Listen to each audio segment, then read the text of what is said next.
All right, so now that we have an idea of what a function is, let's dive into it a little bit deeper and see if we can understand it a little bit better.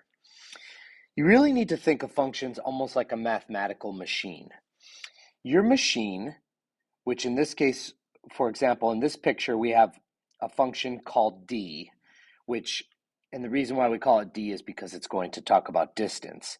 What this function does is you input a time, the function does its thing, and then out comes the distance that was traveled in t seconds.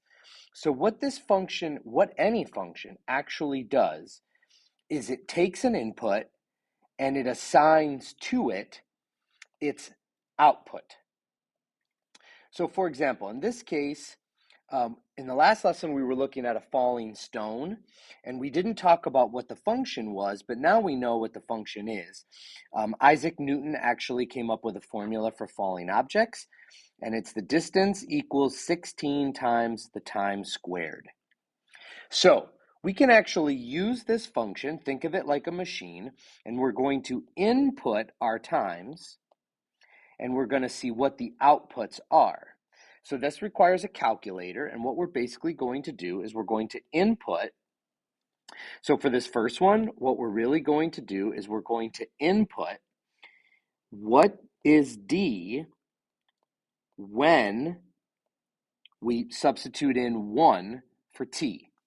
Well, in this case, it would be 16. 16 times 1. In the next case, we would do d equals 16 times 2 squared. Well, that's 16 times 4, and 16 times 4 is 64. In the third one, we'd want to know what is d. We're going to substitute it in for t.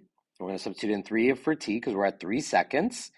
This is really 16 times 9 because 3 squared is 9, so this is 144. And then for the fourth one, we're going to substitute in 4 for t, which is really 16 times 16, which is 256. So in each of these cases, we input the time in for t, and then we simplified, and that gave us our output, which is d, and we were able to fill that in. So what does a function actually do? A function is basically a rule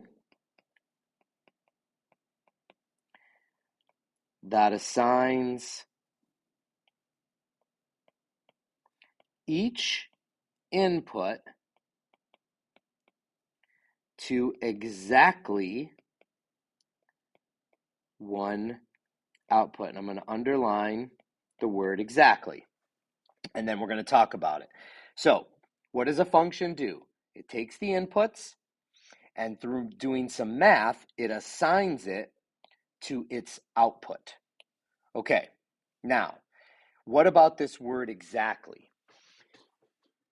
If our machine took an input and gave us multiple outputs, that wouldn't be a very good machine. What I mean by that is, if I wanted to know how far a stone traveled in 3 seconds, if on one day I put 3 seconds into the function and it travels 144 feet, but on a different day, I put in 3 seconds into the same function and get like 22 feet, that's not a very good model for making predictions because I never know what the output is going to be.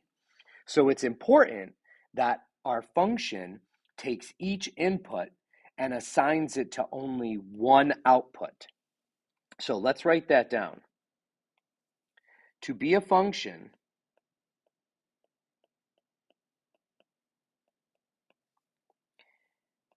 any input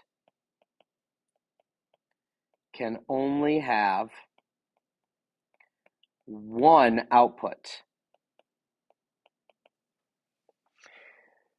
It would be okay for multiple inputs to have the same output. In other words, if I had a function where if I plugged in 1, I got 16, and on a different day I plugged in 4 and got 16, that would be okay.